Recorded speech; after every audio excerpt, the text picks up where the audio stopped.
Well, good afternoon, YouTube. This is Chuck, and it's Wednesday, January 22nd, 2025, about 2 o'clock in the afternoon. And as you can see, I'm out here sitting in my old truck.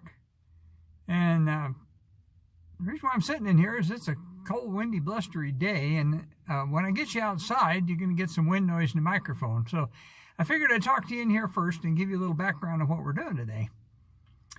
Well, back a couple of weeks ago, when I was getting the van ready to go on the trip to Quartzsite for the RTR, Rubber Tramp Rendezvous, I jumped in this thing to go run an errand, and it started up, and it ran for about 30 seconds, and then it died, and it wouldn't start again. So at the time, I had more important things going on, so I didn't worry about trying to get the thing running. So it's been sitting here for about 2 weeks. And so today I figured I'd go out and start trying to do the diagnostics and try to figure out what's wrong with it and why it doesn't want to run. Well, to make everything absolutely simple as possible, when you're dealing with trying to diagnose a problem with a gasoline engine, the thing needs three things to run. It needs air, and it needs fuel, and it needs power to run the electrical system or the ignition system. And well, air obviously isn't a problem. Now, sometimes if you have a real badly plugged air filter, that'll keep it from running good at high speed, but it generally won't keep one from starting. So I kind of rule that one out right away. So that comes back to whether or not it's a fuel issue or whether it's an ignition issue. So today I'm going to try to just be very methodical and kind of take you along in how I troubleshoot this thing and see if I can figure out what's wrong with it. And now I watched a bunch of YouTube videos, and there's a bunch of them out there about crank no start conditions on these trucks of this vintage. And this truck is what they call the OBS. And OBS stands for simply for old body style Fords. And in the 3/4 ton, this one's a 3/4 ton, a 3/4 and 1 ton, they use this body style from 1992 all the way up through 1997. And in the half tons, they used it from 92 to 96. But this one is 92, and I've had it for about 10 years, and it's given me its share of issues. And so it kind of surprised me the other day when it decided it didn't want to run. But, you know, I immediately tried to go into diagnostic mode, and I said, wait a minute, you got more important things you got to do. So you better get your important things done. You can work on this later, because it wasn't hurting anything sitting right where it's at. So today I'm going to kind of walk you through what some of the issues might be. The way it quit, when it quit and wouldn't start again, it almost acted like it was running out of fuel. And so it immediately kind of made me think it was a fuel issue of some kind. Well, I put a new fuel pump in the tank. It's got an in-the-tank fuel pump. And I put a new fuel pump in it not too long ago. So, you know, could it be the fuel pump? Sure, there's all kinds of defective parts floating around out there, especially lately. But it's a little bit less likely that it's a fuel pump. So we're going to check that, but we're going to check some other stuff as well. Now, here again, to give you more background, is this truck, most of the year of 2019, this truck, they had a motor issue, and it basically sat. It was yard art for about a year. And so then 2020 is my COVID project. After, you know, COVID broke in March of 2020, and then we all spent the whole summer hiding from each other. But it's my COVID project. I went ahead and I pulled the motor out of this. I had to drop the transmission to do that. Pulled the motor out, took the motor all apart, fixed the problem, put it all back together, and I did it all by myself, with the exception of taking the hood off and putting the hood back on, because it was so awkward. I had my neighbor come over and help me do that. But other than that, I did the whole job by myself, and I replaced a bunch of parts in it. And so the motor's been apart 5 years ago, and hadn't really been driven all that many miles since then, because I basically use it to drive around town. So that's basically, you can kind of rule out some stuff there. Well, in watching these YouTube videos about the crank no start conditions, it seemed like there's a bunch of them. I probably watched, I don't know, 12 or more of them. And it seemed like everyone had a different solution. So that tells you there's a whole bunch of possible things that it could be. So, but I'm going to start very methodically here and I'm going to kind of take you along. And some of the stuff some of the stuff that they talk about that fixed their problem, I've already done it with this truck. So it's not likely that it's a problem. And I'll take you along with that. And like I say, it's kind of windy out there. We'll probably get some wind noise in the microphone. Well, the first thing you got to do, of course, when you have a question about something like this, is the first thing you ask yourself, well, you didn't run the darn thing out of gas, did you? So let's take a look at that. Okay, well, there's the gas gauge right there. And it's got a little over half a tank. Now, this gauge isn't accurate, but it's accurate enough to know that I'm not out of gas. So I don't think that's an issue. Another issue with these old Fords is it's very possible that a battery can go bad, and the battery will have enough voltage left to crank the motor, but it doesn't have enough to trigger the computer. And therefore, the thing won't start. And I ran into that with one of my other OBS Fords that I had years ago. So you might remember my little plug-in voltmeter that I showed in the van video, the last one. Well, I brought it out here and I plugged that into the power port, and we got 12.3 volts. So that should be enough. That should not be an issue. So now this thing's been sitting for 2 weeks. And so if it had been some kind of a flooding issue, then it should have cleared itself.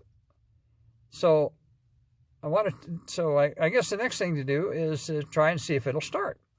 Now, it's been sitting here for a while, and maybe it will and probably won't be. But if it does, then maybe this will be an awful short video. So let's try it. Okay, it tried.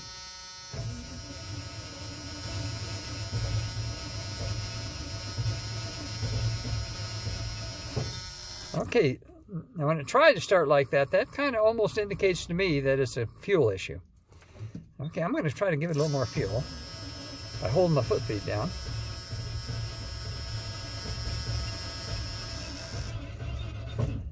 It acts like it's trying to start, so it does act like a fuel issue rather than an ignition issue, but still it could be.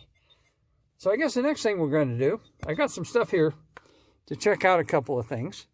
This thing is an inline spark tester, and you hook it in line. I'm going to hook it in the coil wire, and that'll tell me if the coil wire is firing. Because one of the things that could possibly happen is it could be a bad ignition coil. Now, before we do that, let me tell you a little history about that. Back in 2018, when the van broke down, the van got hot and blew a head gasket, and I had the motor part on that. And after I got done, now I have a code reader, and these things have what they call an OBD1 computer diagnostic system. And it's not near as fancy as the modern ones. But I got a code reader, and after I put the van all back together and had it running, it'd act funny at higher RPM, and it was throwing codes. And I couldn't figure out what it was. And so finally I took it down to one of the local shops. And there's a guy in town here that's pretty well known for being able to figure out problems like that. And he's a little bit difficult to deal with sometimes. But anyway, I took the van down to him. And so I was trying to explain what I'd done. And he didn't even want to hear it. I guess he didn't want anybody, he wanted to start from scratch. And I can kind of understand that. But what he told me both irritated me and was kind of funny at the same time. And because I told him I had a code reader and had thrown this code and that code. And so he asked me, well, how much did you pay for your code reader? And I said, well, about $35. And he said, well, I got one. I paid $12,000 for it, for mine. He said, I think mine's probably a little better than yours. Well, that kind of shut me up right there.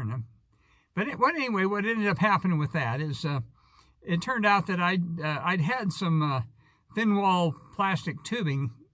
And when I was replacing some of the vacuum lines, I used that because it was the right size. Well, it turned out it wasn't strong enough. And when the engine get to running, it would suck that tube flat, and it would cause it to throw engine codes. So all it really needed was to use the right kind of tubing for some of the vacuum lines.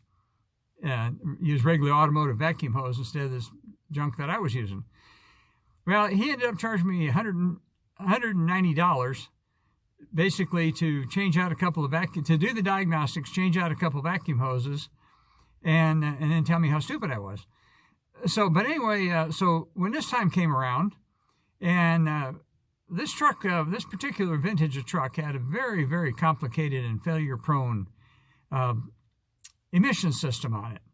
And when I bought this truck, it absolutely ran like crap, and didn't have any power.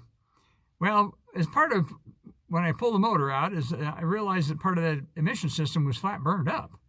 And so I went ahead and I kind of did an emissions delete.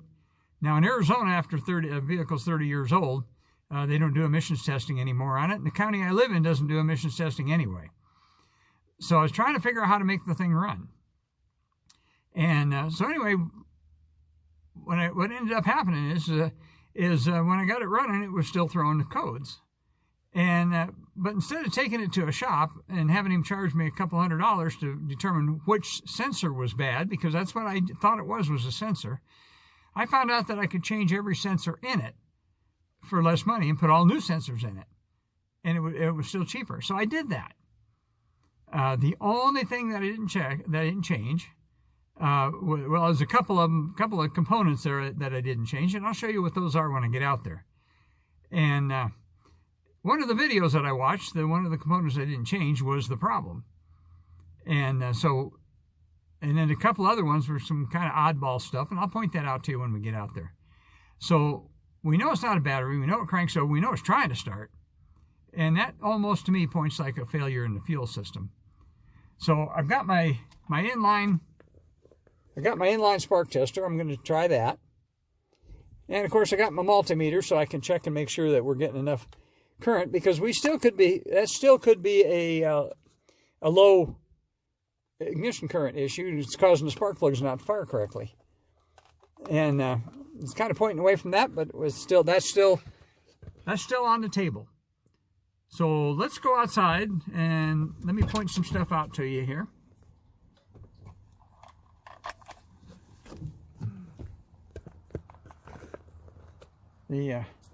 I'll leave the keys in the ignition here, and I already got my little step and my fender cover, which the wind's trying to blow away, and my little pad so I don't keep my belly comfortable. So first thing we're going to do is we're going to talk a little bit about the ignition system in this thing. Hey, one of the real common things that happen to these old Fords is there's a module down here. This is the distributor right down here. There's a module in the base of the distributor. And when that thing goes bad, then the thing won't run. Well, it takes a special press to be able to take that distributor apart in order to change that out. So what a lot of us do is we spend an extra 30 bucks and we buy a whole new distributor, and that's money well spent. So that's done. I put a whole new distributor in that. So I'm pretty sure that's not the problem this time. Let's also put new wires and all that kind of stuff on it. Another one of the problems tends to be what they call the ECM, the ignition control module, which is this thing right there. And this fin thing is a heat sink for it because it creates some heat. Well, there's two kinds of these, and there's a gray one for 92 and 93, and then for 94, 95, and 94, 95, 96, 97, there's a black one. And they're not interchangeable. So this one has the gray one. It has the right one. So could this be my problem? Yeah, it could. But it's been changed. It was replaced. Okay, the next thing is this thing right down here, and this is the main computer. Well, one of the issues that I ran into is that it was showing a code for a bad temperature sensor, which I'd already replaced. And once again, I stumbled onto a YouTube video that said that there was an issue that would happen inside these things, and it would mimic a bad temperature sensor, and it would throw a temperature sensor code. And they actually tore one apart, and they showed which capacitor was going bad and what a bad one looked like. So I went ahead and pulled that out, and I pulled it apart, and by golly, it had exactly the same thing wrong with it. So that's been changed as well. You can't buy a new one of these, and if you could, it'd cost an arm and a leg. But there is an outfit where you can send yours, and they'll rebuild it and send it back to you. So that's been done with this. So we can pretty much try to rule that out. Which brings us over here. Get up here. brings us over here to our ignition coil. Now my ignition coil has not been changed, it's the original one. This stuff over here, let me lay down a little bit here so I can use my hand to point stuff out to you. All this stuff here is part of the old emission system, so most of this stuff's disconnected. But this right here is the ignition coil. So first thing I'm going to do is I'm going to put that spark tester in line and make sure that when we're trying to crank this thing over that we get spark. And I'm not sure how I'm going to do that because I'm by myself, but I'll figure out something, and we'll figure out something about how we're going to end up doing that. So this wire here comes out of the coil and comes over here to the center of the distributor, right there. And of course the little distributor rotor inside there is the one that sends the current down to the individual spark plug wires. Now it's a little more complicated than that, because that thing I showed you down the bottom of the distributor, what it does is it sends a signal over here to that ignition control module on the fender, and then it sends a signal back over here to the coil to tell the coil to fire. And in order to do all that, it goes through this main connection right here. So it's possible that it could be something complicated, but there's a process there's an old thing, it's called Occam's razor. And Occam's razor basically says that when there's something wrong and there's several things it could be, chances are it's going to be the simplest one. So we already ruled out that the battery's okay, and we always figured out that the thing is trying to start. Okay, now since we tried to start it, without a doubt, we repressurized the fuel rail, and the fuel rail right here has a little Schrader valve. Schrader valve is just a thing like a tire valve. So what I'm going to do right this second here is I'm going to take this little one of my little probes here off my multimeter, and I'm going to push down on that Schrader valve. I'm going to see if we get fuel out of there, because if we don't get fuel out of there, then we should get a lot of fuel out of there, because this should remain under pressure. So if we don't get fuel out of there, that tells me that the pump is not working for some reason. And there might be a number of reasons about that. It doesn't necessarily mean that the pump is bad. It means that maybe it's not getting power. So let's push this, see if I can push this down and see if I can get a bath. I'm going to get that in there just right to push that. Aha! Now I just pushed that down and I didn't get any fuel. What's that tell you? That tells you that for whatever reason there, I'm pushing it down good and there's no fuel. Okay, that's telling me that it is definitely a fuel issue, and that for some reason or other, the fuel pump's not kicking in. Now, it might not be that the fuel pump's bad. It might mean that there's something between here and there that's causing it a problem. So that tells me volumes right there. All the other stuff I told you, maybe we can kind of ignore all that, and let's kind of shift over to a fueling issue. All right, now I'm going to have to change some stuff up here a little bit, and so I'm going to turn you off for a few minutes until I get myself all repositioned here, so I can figure out how to address that fueling issue. So I'll be back with you again here in a minute. Now the first thing you do when you're trying to figure out whether the fuel pump's working or not is make sure it's got power to it. So when you do that, the first thing we do is we're right back over here in this corner, right where the computer and the ECM is, and open up this little lid on top of this little fuse panel here. And this fuse right there is the fuse to the fuel pump. And so I used my multimeter, I checked and I made sure I had 12 volts on either side of that to prove that that fuse is okay. And by having 12 volts there, that also tells me that this control diode is okay. And then this, one of these things here, is actually the relay for the fuel pumps. That needs to work as well. Now what I was able to do with that is I actually was able to, couldn't do it with the camera running of course, but I was actually able to put my fingers on that, and then I was able to reach around inside the cab and turn the key on. And the relay was popping, so I don't think that the relay is an issue. So the next thing we come around to do is we turn the key on and off and trying to hear if the fuel pump's clicking or not. If the fuel pump's coming on. Well, you can hear it click. but I don't actually hear it run. And there's a buzzer in here that kind of blocks anything I could hear anyway. So I went and got some cardboard, and what I guess I got to do is I got to go down in there and make sure that I got power to that. It's getting to the point where I'm going to have well,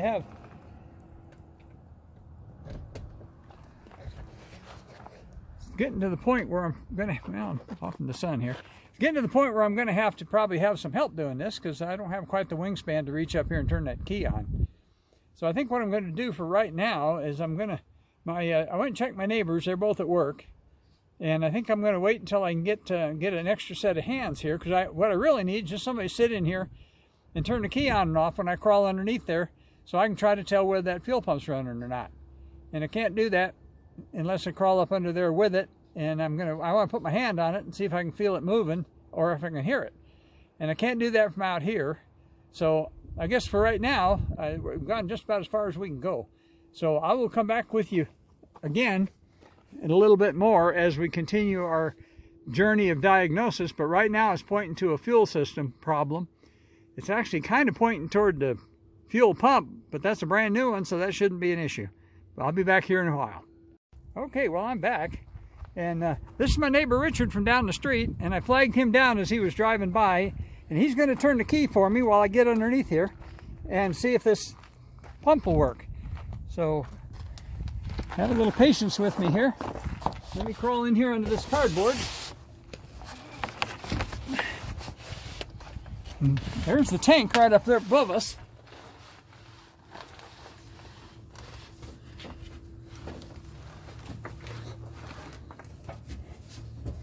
Okay, turn the key on. Turn it off. Turn it off, then turn it back on again. Okay, it's pump's on.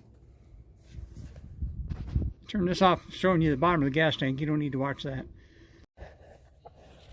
Well, my neighbor Richard helped me on that, turning the key on and off while I crawled underneath the truck to feel that. And the pump is coming on. You can hear it run, but it does not appear, for whatever reason, it does not appear to be making pressure. Now there's a fuel filter mounted to the side of the frame, just almost underneath where I'm sitting, and that was changed out in when I did all the work on this. I suppose it's possible that fuel filter could be plugged. I think it's pretty unlikely, but anything's possible at this point. But what it appears to be is, it appears like the pump is running, because when you turn the key on, it should come on for about 10 seconds and then shut itself off once it makes pressure. But we turn the key on and off a half a dozen times, and the pump would come on like it's supposed to and then go off. But when we come up under the hood and check that Schrader valve, just very little gas comes out of there. So whatever's happening, it appears to be a mechanical thing on the fuel between the pump and the front of the engine. So I'm not quite sure exactly what's going on right now. So I'll have to keep fiddling with it and have to figure out a way to check it. But Richard came along at a good time, and he's a good guy, and he stopped to give me a hand and just turned the key on and off, and that brought us one more step closer, even though we're not quite sure what's wrong yet. But it brought us a little bit closer to figuring it out, because apparently there's fuel, but it's just not getting where it needs to be. So I'll be back with you again as soon as I got something more to tell you about. But right now I've got if you notice little question marks popping in the air above my head, that's like they do in the cartoons. That's what's going on, because I'm still trying to figure out why the fuel is not getting up there. So I'll be back again in a little bit. Well, it's a little bit later in the afternoon, and did a little bit more work on it off camera to try to isolate what the issue is. And the pump's working, but for some reason or other, it's not putting pressure into the fuel rail to bring it up the engine so the engine will run. So that narrows it down to a couple or three things. Number one, that something happened to the pump itself.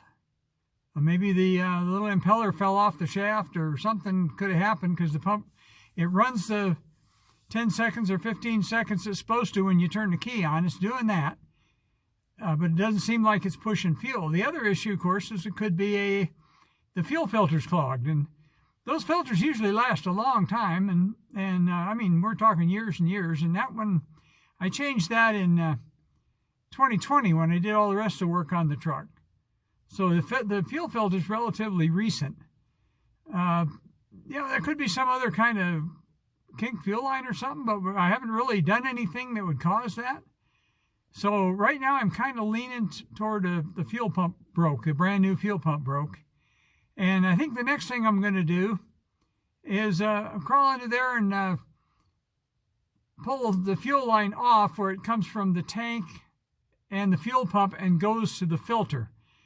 And then I'll be able to turn the key on, and if it sprays fuel all over the place, then I know that it's got to be downstream of that. If it doesn't spray fuel all over the place, then I know I'm going to have to drop the tank and put another fuel pump in it.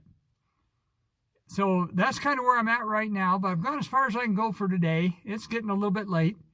So as I always tell you, take care of each other, love each other. This will be part 1 of this adventure.